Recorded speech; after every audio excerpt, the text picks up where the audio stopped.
to stop meeting like this. No sense of humor here? All right, here's what I'm going to do. I'm going to make a brief statement. I'll take a few pertinent and relevant questions, and then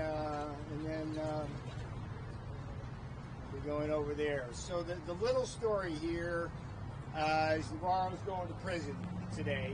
You guys will certainly focus on that little story, but what I suggest to you as journalists is that there's two really bigger stories that you might want to report on and even do some research on, because these are big issues. This is not about me. One of the big stories is about what is really an unprecedented assault on the constitutional separation of powers and the doctrine of executive privilege as a critical tool dating back to George Washington for effective presidential decision making. When I walk in that prison today, the justice system, such as it is, will have done a crippling blow to the constitutional separation of powers and executive privilege. The second and related story has to do with the emergence of lawfare and the partisan weaponization of our justice system, which we have seen come to this country with a vengeance since the coming of Donald John Trump as president, and that keeps getting worse. So let me walk you through those two stories, and again, I'm hoping as journalists you will do some background, some research. I'm asking you to fact check everything I say today, and write the bigger stories here, which I think are the important ones. So let's talk about some facts here. I am the first senior White House advisor in the history of our republic that has ever been charged with this alleged crime. And I say alleged because for hundreds of years, this has not been a crime, and for 50 years, the Department of Justice has maintained the principle of absolute testimonial immunity. And it was only with my case that somehow that has changed. And here's where the homework is, because the big constitutional separation of powers are these. Can Congress compel a senior White House advisor, what they call the alter ego of a president, to testify before Congress? And executive privilege goes back to George Washington and his remarks to the Congress regarding the Jay Treaty. And he said very simply and clearly, succinctly, elegantly, that to write to the Congress, he said, I cannot command you as members of Congress to come to me. You cannot command me to come to you. And the reason is the constitutional separation of powers. And as the legal doctrines have evolved, and the Supreme Court has been very adamant about the sanctity of executive privilege, that privilege has extended to what's called alter egos of the president, which is what I am as one of his highest advisors. And the principle here related to effective presidential decision-making is simply that if a president does not have the ability between and among his advisors to get confidential information in the sanctity of the Oval Office, he will make poor decisions which will harm the republic. That's what this is about. That's what this is about. And as this case has worked through the legal process, there are a number of big issues that we will be going through on the appeal that Mr. Woodward in the back there will lead with Stan Brand, two of the finest scholars in this area imaginable. So the issues, again, please do your research. It's, can Congress compel someone like me to testify? The answer has been no ever since George Washington said that to the Jay Treaty. What constitutes executive privilege? Is it presumptive? If not presumptive, what does a formal invocation look like? In my case, I had an evidentiary hearing for the first time in history. I presented just a mountain of direct testimony and circumstantial evidence related to emails, correspondence, phone calls, and visits with the president and his top aides. And at the end of that day, the judge made the novel choice to say privilege had not been invoked. And it was absurd. It was probably the most absurd element of this case. So the appeals court and then the Supreme Court will ponder that issue, and it's a really important issue. A third issue has to do with the fact, and this should chill you, okay? If you're ever in my position and you have to go to trial, it should chill you to know that the judge has the discretion to strip you of any defense before you ever get to a jury. How can that be? That can't be the law. And the way that happened in this case was through the misapplication of an antiquated, misapplied precedent of the lower court that had no bearing on anything related to cases involving executive privilege. It was absurd. And in a related case with Stephen K. Bannon, Judge Nichols released him pending appeal with one line, released because I think this may be reversed. And the thing that Nichols said, top of the list, was licavoli. That's the four-letter word in this case. The last issue is something called the rule of lenity. Again, put yourself in my shoes. The law, up to the point where I was convicted, said one thing, which is to say, I was doing my duty to this country, the Constitution, and my oath of office, according to the Department of Justice, according to the Supreme Court. They flipped that. The rule of lenity says, if they flip that, I'm not guilty, okay? Try the next person who knows that the law has been changed, but you can't do that. So these are the big constitutional issues that we will fight first at the appeals court and then to the Supreme Court. Now let me turn to the partisan nature of this. Fact check me on this, folks. Fact check me. Every person who has taken me on this road to that prison is a friggin' Democrat and a Trump hater. Let me walk you through it. It starts with House Speaker Nancy Pelosi, who forms the J6 committee, blows away all the rules, improperly constituted, unduly authorized, and unlawful committee. She puts on 7 Democrats. Every single one of them, fact checking, every single one of those went after Donald Trump through 2 impeachments and the Russia hoax, and all they want to do is stop Trump. And the 2 Republicans on there were not Republicans at all. Liz Cheney, who hates Donald Trump because Trump told the truth about her daddy. Her daddy killed people with the Iraq and Afghanistan war, and everybody in this country knows that. Pelosi, the J6 committee, they subpoenaed me. The Congress itself, when they voted my contempt charge, a strict party vote line. If the House had been held by Republicans, I wouldn't be here. The Democrats pushed me what? And then we get the Department of Justice. Boy, is that a misnomer now. The 2 prosecutors in the case, one of them, we got a letter she wrote to Bill Barr showing her never Trump credentials.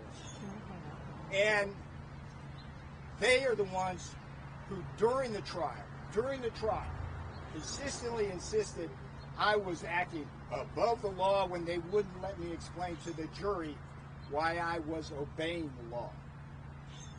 I get convicted. Then it goes to the jury. Did I mention the jury? Look, I love anybody who serves on a jury, okay? I do not criticize the jury itself as individuals.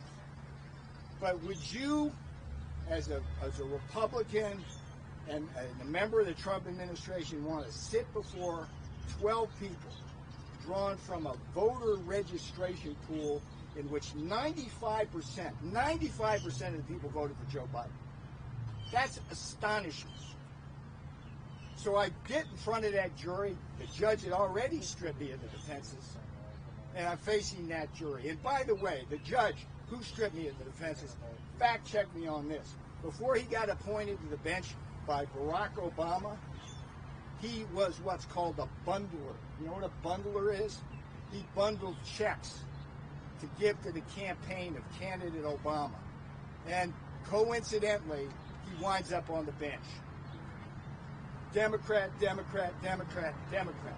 The final issue is I go to the appeals court.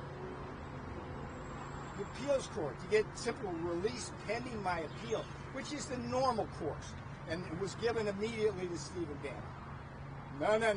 No. The judge fights me on that. But the appeals court, think about this.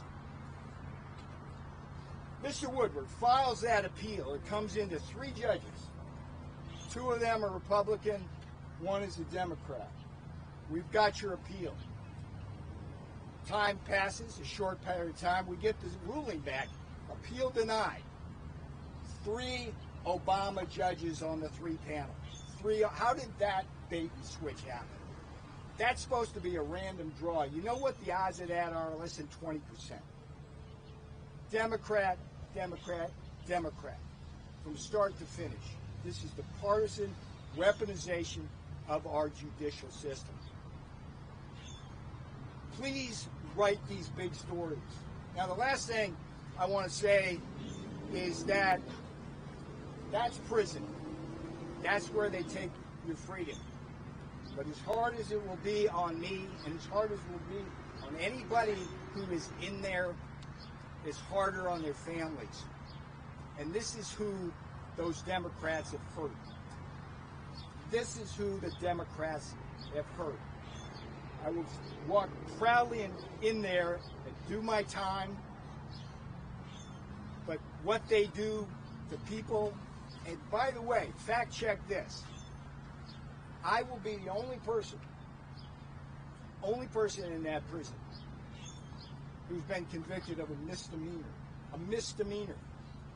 Everybody else is in there for felonies.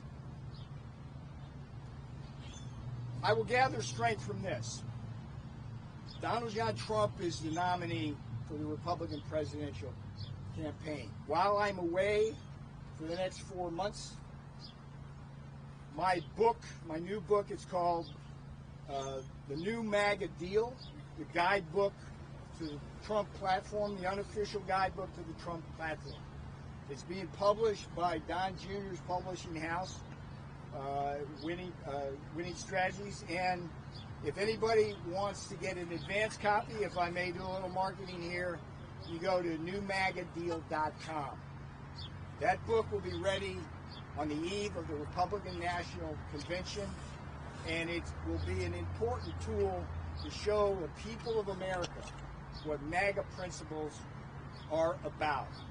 One, anything you know about the 100 policies in the first 100 days of the new Trump administration to make us more prosperous and safer and secure, to deal with that southern border, to deal with China, Russia, Iran, and North Korea.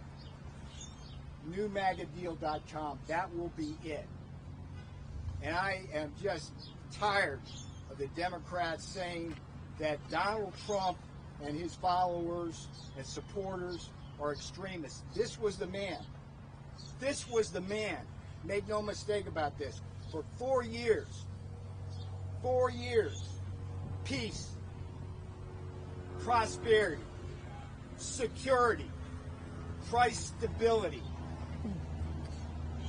What do we have now? Inflation, an out-of-control southern border, war clouds growing in the Taiwan Strait, in Gaza, in Ukraine. That's Joe Biden. NewMagAdeal.com. All right, I'm going to stop there. I'll take a few questions. Do you wish? And then I'm going to make my journey across the street. I'll start with you, ma'am. Thank you. Do you wish you had shown up for testimony and asserted privilege in person? I mean, you're talking about that now. You're arguing that now. But should you have shown up to Congress to make that argument? My mission is to defend the constitutional separation of powers and executive privilege. And I knew from day one of getting that subpoena, based on my experiences in the White House, from reading the Office of Legal Counsel memos at the Department of Justice, that absolute testimonial immunity was in place. McGahn, Dearborn, Conway, Porter.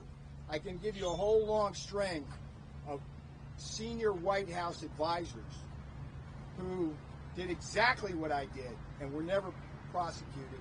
And if I had gone to Congress and played the piecemeal game with them, I would have done damage to the separation of powers, and I would not have been doing my duty. I would not have been obeying my oath of office. Next question. Yes, sir. Are you nervous, and have you spoken to Donald Trump? I am not nervous. I'm not talking about, I'm going to claim executive privilege on the Donald Trump conversations. I've had the greatest amount of support from Donald Trump and his team, and look, they can put me in prison. They can put you in prison. Make no mistake about that. And make no mistake about this. They are coming after Donald Trump with the same tactics, tools, and strategies they used to put me over there today. Okay? Think about this. Stripped of all defenses before a jury trial. That's going to happen to him. Democrats in all the jurisdictions he's in. Fannie Willis in Atlanta. The guy in Manhattan, Bragg. And then, of course, Jack Smith at the Department of Injustice, as we like to call it on my side of the fence. So I'm pissed. That's what I'm feeling right now. But I'm also afraid of only one thing. I'm afraid for this country, because what they're doing should have a chilling effect on every American, regardless of their party. If they come for me, they can come for you. What else you got? Take two more. Yes, ma'am. Yes, ma'am. Poquito. You can. Now I can't speak to the camera though. Yeah. Can I ask you about your prison consultant? Is there anybody else? January Yes, 6th ma'am. committee be jailed for their suppression of evidence? Look, J6 committee did not investigate, in my judgment, the most important aspects of how that riot occurred.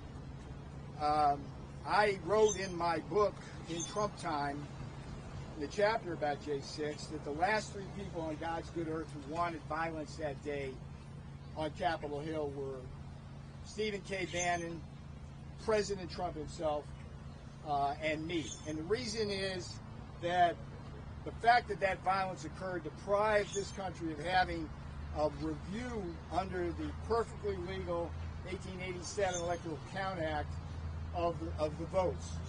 Okay?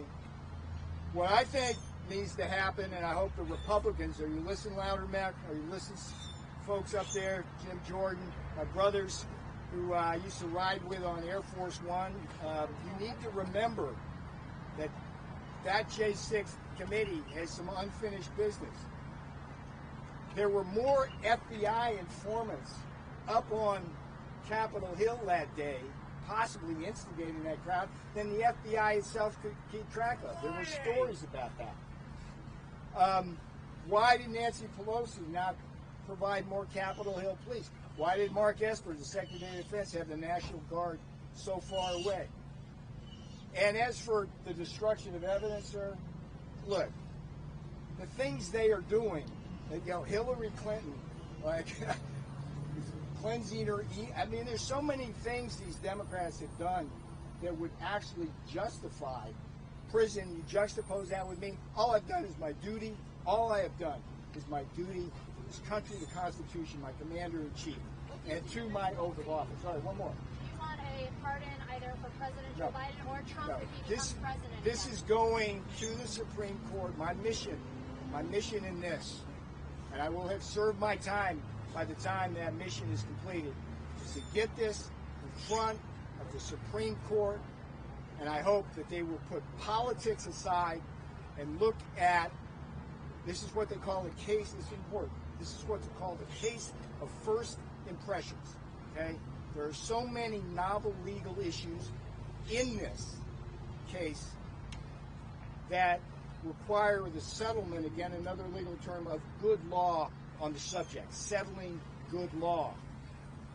It's crying out for the Supreme Court to do this. But the tragedy here is because I have not been released pending appeal, I will have already done my time before that is done.